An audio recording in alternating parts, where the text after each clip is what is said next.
Hi, I'm Suzanne Christopher from Findex Designs, and I'm here today to talk to you about making masks to keep you safe during the upcoming weeks. So I'm going to tell you today how to make a mask, and I'll be showing you the different steps. The directions for making this mask are on our webpage, findexdesigns.com, and you can download it for free. And we also sell kits. We sell kits in either black for the front of your mask, a different color for the inside, or a blue mask. Then you can also order masks, but they will just be random. They could be all different types of colors and designs in your pack, so it would just be very random. And again, we would include the instructions in those too. We don't make masks here, but we are very happy to help you learn how to do it. So today I'm going to show you some of the things I use, some of the tricks, some of the things I think will make it easier for you to make these. On my webpage, I have a slideshow that you can stop at each point that will show you each of the steps I'm going to show you today.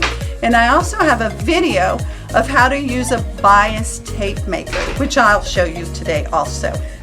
So we're going to go ahead and begin. So first of all, you're going to cut your material, and I already have mine pre-cut, but I'm just going to show you what the cuts would look like. So first of all, I'm going to have two 18-inch strips. Our mask, we have no elastic. As you know, many of you have been making. There is not very much elastic to be found. So we've made ours so that you're putting them on with your ears, with ties. So these are my two 18-inch ties. And then I'm going to have a front and a back. And these are going to be 7.5 by 7.5 blocks. All right, and then I have the two casings, and these are 4 inches by 5. So that's what's going to be inside each of these kits. All right, so I'm going to go ahead and open this one and leave this here. So this is the one I'm going to make today with you. So the first thing I do before I start, I lay everything out with my two 7.5-inch squares. I put them together so right sides are facing each other. Then I'm going to take my what is going to be my casing, and these are 4 by 5-inch pieces, and I'm going to fold them so the right sides are out, the wrong sides are towards the inside, and I'm going to lay them down, and I'm going to press them so that it's 5 inches across, and this is 2 inches down. So I go ahead and I make these ready, and I iron these and I set them aside. The next step I'm going to do is I'm going to turn these into what's later going to be my straps. All right, I use a seam bias maker because this makes it really easy. So I fold it over, and again, I have a video online that shows you how to do this, so that if you want to do this later, you can reference it. And what I'm going to do is I'm going to go ahead and feed it into here. So I'm going to back this up to where I just pulled it on. And what it's done here is it has folded these so that the raw edges are right in the center. And so all I'm going to do is lay my iron and pull this back, and it's putting those raw edges together. But I'm going to fold it one more time, and I'm going to just come down, fold it. So that's my first strap. And I'm just going to cut my salvages off later. It doesn't really matter if I do it now or later. A lot of the things I'm going to do today is show you just some simple, easy shortcuts. And it just gives your mask a little bit of a more finished look, like an accessory. All right, so then here's my next one. So see how fast that was? All right, so I'm gonna lay these aside over here. And so the next step I'm gonna do, I'm gonna sew this part. Now I like to use a stabilizer inside mine. A lot of people like to use iron-on stabilizer. I use a sew-in stabilizer. It's easy to use. I've used Cutaway. It's a non-woven stabilizer. There are different levels of Cutaway. The reason I like to use Cutaway is it's water resistant, not waterproof, but it's water resistant. It's a very tight woven weave. This is a medium weight. I also have something that's called Pattern Ease, and it's for people that find their mask too hot. I like to use Pattern Ease, and here's a piece of that. And as you can see, this is a little lighter than this. And I've done a sample of what I've washed. So this I've thrown through my washer twice. We use it a lot to embroider, but it's also used to make dresses before you make the real dress out of your expensive fabric. And again, you can see I've thrown it in the wash. This stuff is great, and it's called Pattern Ease, but I tend to put this more in children's masks, or again, people that might have beards or people that find masks too warm.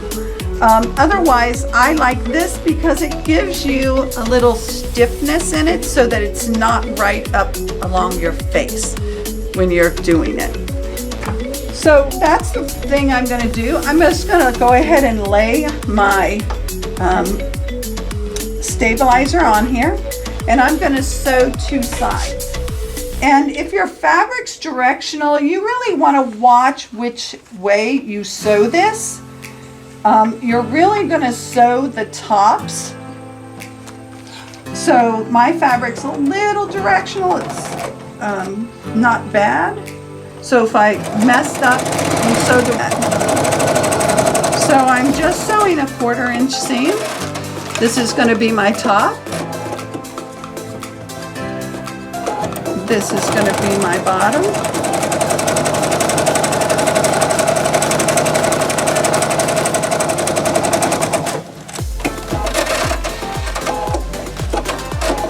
My machine likes to tie off for me, so I didn't have to do a locking stitch.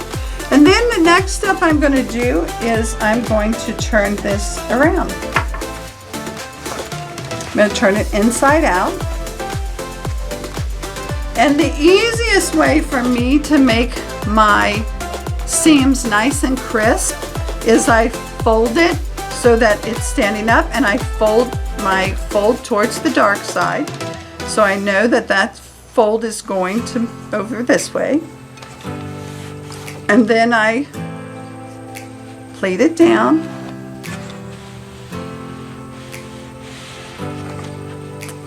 Then I'm going to do the same thing on this side with the fold going towards the dark fabric.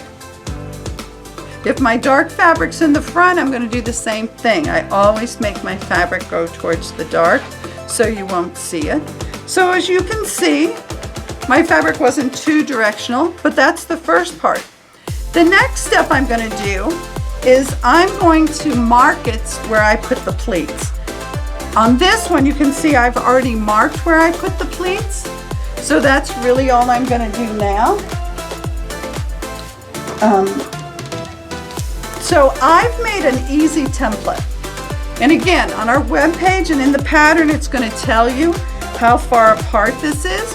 from the top, you mark down 1.5 inch, and then you're going to put a bunch of 1/2 inch lines on your template to make it work. So what I do, my template is just a little smaller than where I need it to go. And so what I do is once I lay the template down, and this says top on it, and I know this is the top of my mask, I'm just going to draw my little places for the pleats on the side. And because I've already got it marked, this doesn't take any time at all because I made the template first. And these are Frixion pens. When you touch them with an iron, your marks go away. So after you've used them, don't iron until you've got your pleats in. So the next step is now I'm going to pleat this. So I'm going to take those and I'm going to fold them so that those lines come together. All right? So that's my first pleat, and I'm going to put a clip in here to hold it. These are called magic clips, and I like them because you can, these can go under the foot of your sewing foot, and so I don't have to necessarily take them out, and they will keep this in. They're made to do that. So I'm going ahead and putting my pleats in.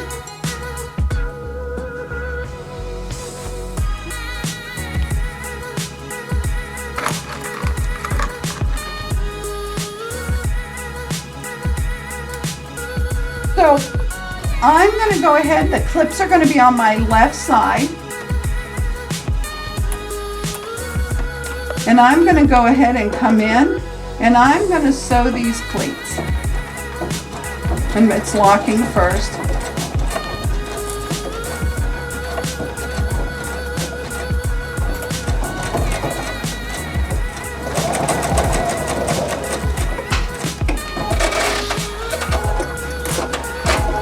And so those went right under really nicely, so it let me put my pleats in very quickly. And so now I'm going to come to the other side and put my pleats in. Here is where I am, and here is, and again, I'm just going to, where it is. Now the next step is to put my casing on. So before I put my casings on, if I'm making this for a child, I would not use boning, but for an adult, one of the things is, especially if you wear glasses, you can get fog on your glasses.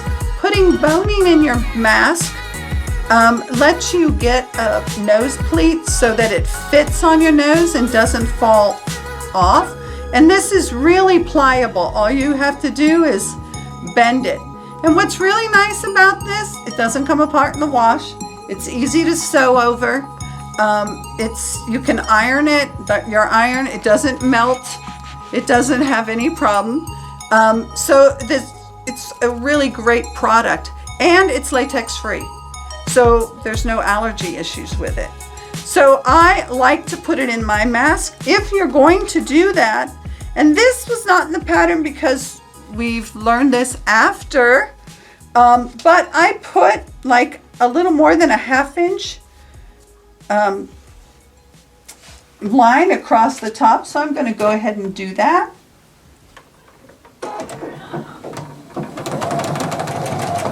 And then it just slides in there.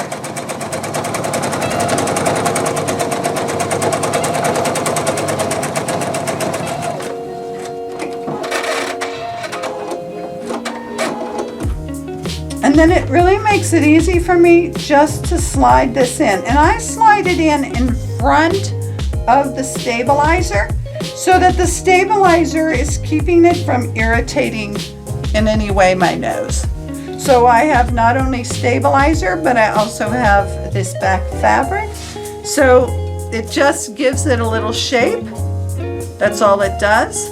And again, I wouldn't do it in a child's necessarily. So then I'm going to start with my casings. So the casings, what I do is I'm just going to come over here and I lay them down. I center them on, sorry, I'm backwards. I'm going to go ahead and center them on. And And so, and I'm going to sew this a 1/2 inch away. I am going to double lock these stitches. I'm going to hit my reverse and go backwards and forwards. I have my lock system on my computer, on my sewing machine, so I have to turn those off. I have it set up to automatically lock, but I want this to lock just a little bit more than I normally would, because this is where you're going to get the most pressure from your straps. So when I'm at the top and the back, I'm going to do this, and I'm going to go ahead and sew these. All right. The next step is I'm going to go ahead and iron this so that it's flat. And then I'm going to fold these little sides that stick out in.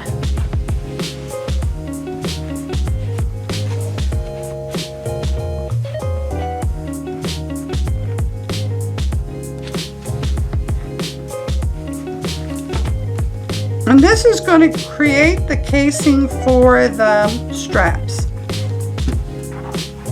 So all I've done is fold them in so that it's very neat looking. And then I'm going to fold this over.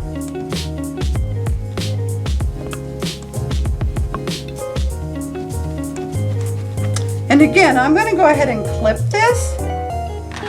And I'm going to clip this so this is a little lower than the seam in the back. I'm going to cover up what I just sewed.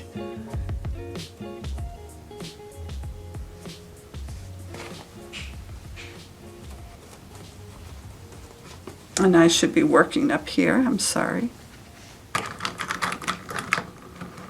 So I'm just going to have it a little lower than the seam that I have in the back.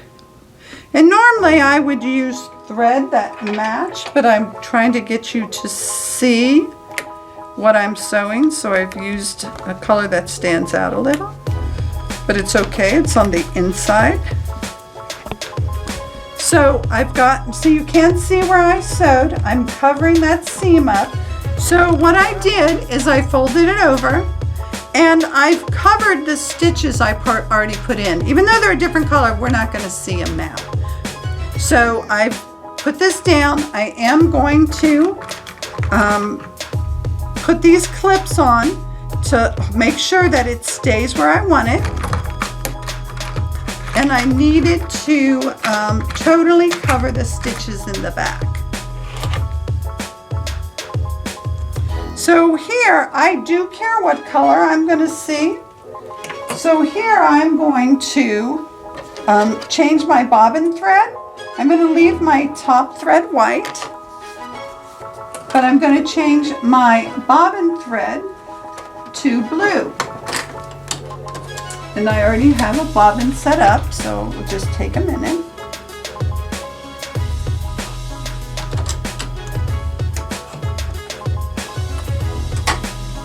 I always put these to the left, my magic clips, and now I'm going to use a special foot. Before I used a 1/4 inch foot. Now I'm going to use a specialty foot, and it's called a narrow edge foot. It looks a lot like a stitch in the ditch foot, but you can move your needle. It has a very wide opening. And what I'm going to do is come in and sew this so that in the front you won't be able to see it. And in the back it's going to catch the material to keep this casing down. Okay, so I'm going to come in here. So then, as you see in the back, I have it's been tied down, so it's very nice and connected. Sorry, and just going to trim my stitches, and then I'm going to put the other casing on. And then I'm going to fold this in and clip it. And then I'll be ready to sew again.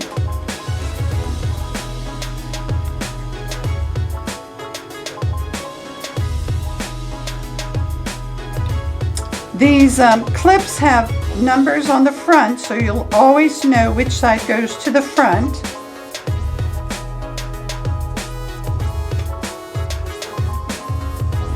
And I'm trying to make sure I cover those stitches in the back.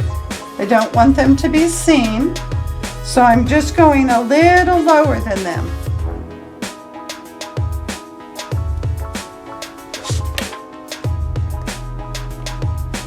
I'm trying to just get this all set up so it's laying right.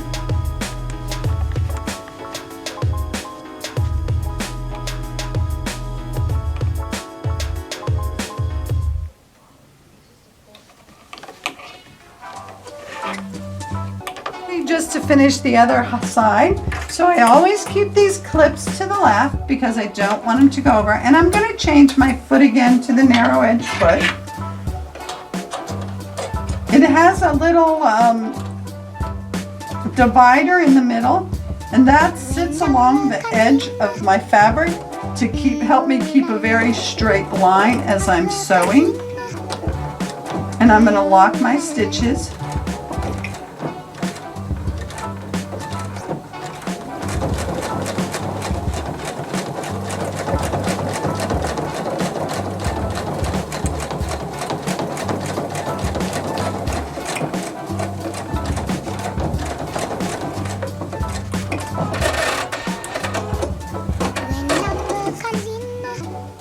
And trim it.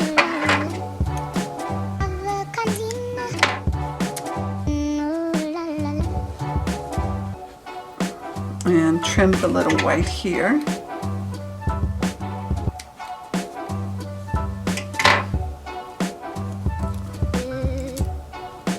And so you can see it's all finished. I should have put blue on the top. And then the next step is to sew these. So what I'm going to do is go ahead, I'm going to switch all my thread to blue, since these are blue.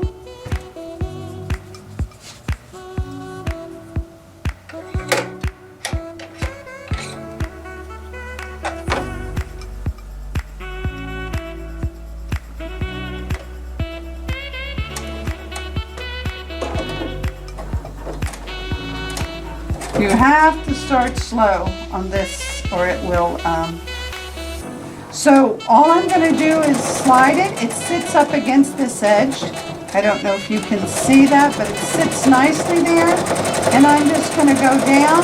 Because I have that little guide, it makes this a really easy task and really quick. I'm not worried about my speed so much. I just keep this nice and folded.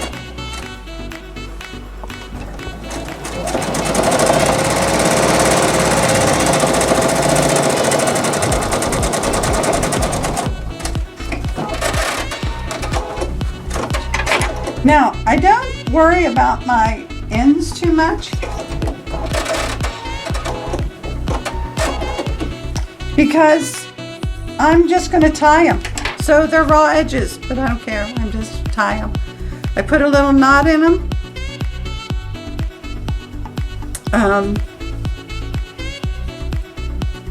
And I have it right at the end, and it doesn't matter. You can probably get it a little closer than I just did. But then the next step after that is I use my purple thing. That's what this is called, a purple T-H-A-N-G thing. And it has a little hole in it, and you slide this through, and then you slide this through your mask so that you pull this through.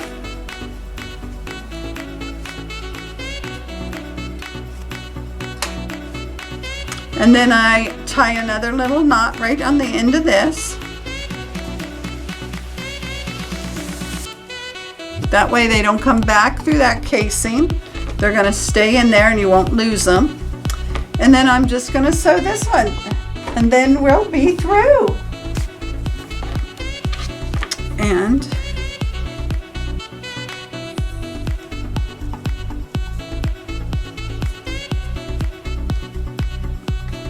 it's all finished and ready to go.